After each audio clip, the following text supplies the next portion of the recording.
Tuesday, October 20th at 1:30 p.m. Our time for a regular tech meeting. And we start with public comment. If you have public comment to make, please step up to the front. Clearly state your name, and you're limited to 3 minutes, please. Thank you.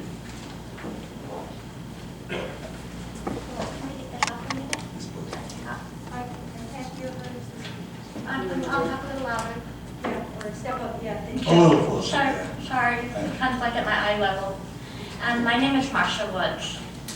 I have something I need to read. Anyway, let me read it, then you'll all understand why. Okay, my first thing is, does the truth matter? I look around this room and on social media and know that the truth doesn't matter to some of you. The truth doesn't matter to Bob Sweden. The truth doesn't matter to Deputy Fire Chief Sean Tobler and his family. Councilman Brian Worston and George Robertson don't care. Care to know,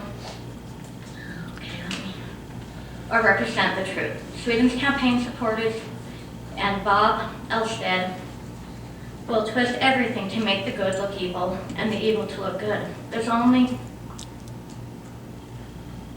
care is to make sure Sweden wins. Fortunately, Bob and the rest of his group don't represent this town. This town that I grew up in and where I raised my children. I don't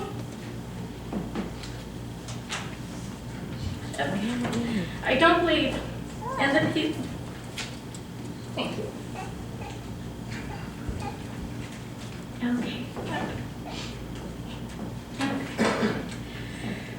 Okay, here we go.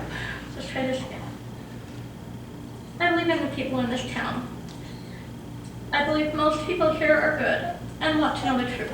I believe the council members who sought out the truth and did their research before jumping to conclusions.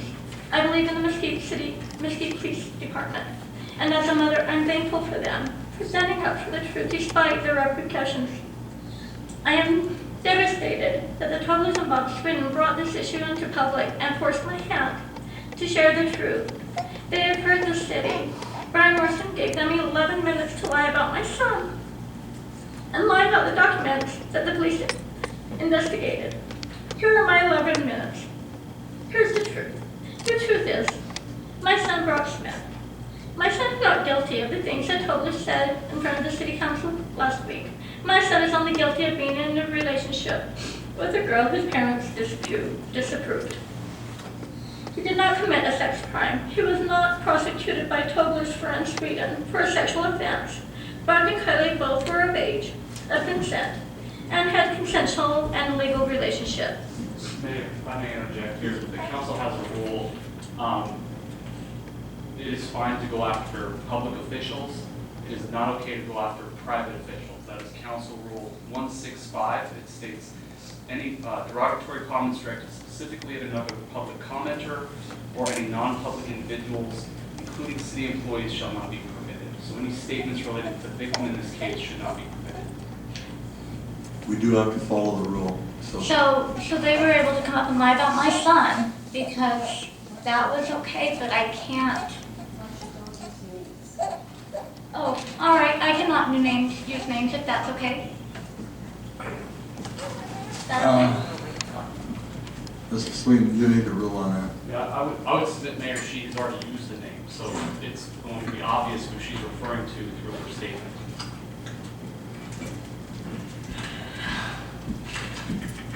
I wish I had an answer for you on this one. You know, either which way. You know, I guess then what I need to do is I need to just go talk to a news place, have them put out the police report and everything that's been done, and then the people can see the truth. Because it's really sad that they can come up and they can use my son, and everybody knows who he is. Everybody, you know, he's 10. They made sure that everybody knew what was going on. So why is it fair that Bob Sweden puts on his Facebook post about my son and what went on? And he is the one who prosecuted that case. But I can't give you any legal advice because I'm not a legal person. All right, you know. Thank you. All right, I'm gonna go. Let's go, guys. I'm going. Do we have any other public comment at this time?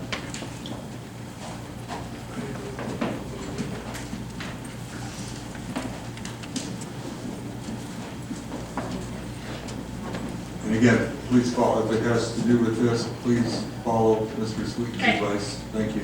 My name is Katie Klein. I'm a victim of sexual assault from ages 6 to 11 years old. I'm also a victim of domestic violence, ages 15 to 25. For weeks, Mesquite has been divided over the negative campaign tactics coming from our local police union turned Political Action Committee, MPOA. When many of us felt uncomfortable and raised concerns over the negative messaging they were perpetuating, we were accused of not backing the blue, or even worse, that we were somehow anti-police. Last week, MPOA crossed a line that cannot be undone. They cannot unring the bell, and the immeasurable damage to the community has been done. To further their political agenda, MPOA sent out a letter that contained information about a case that they felt was mishandled by the city attorney. In doing so, they belittled the trauma that this family went through years ago. They said that despite what the family told them, that no crime had occurred. That is difficult enough for a family to endure during possibly the most difficult time of their lives, but then to add insult to injury and bring it back up and disseminate it across our small town in a manner that was sure to raise suspicion and questions to tear down a political opponent is reprehensible. This needs to be said very clearly so that everyone should hear this will understand. Victim shaming should never happen under any circumstance. It is not acceptable to minimize the pain and suffering the victim goes through and say that the justice that they received was the result of a corrupt city attorney who only helped them because he was a personal friend. This is made worse by the fact that victim shaming was orchestrated by a police union, the police chief, and a sitting councilman, and it was done to further their political agenda. We are here today to explain what we know, what we don't know, but need to know, and push for action to hold those responsible for this to face appropriate consequences. Steve Listen.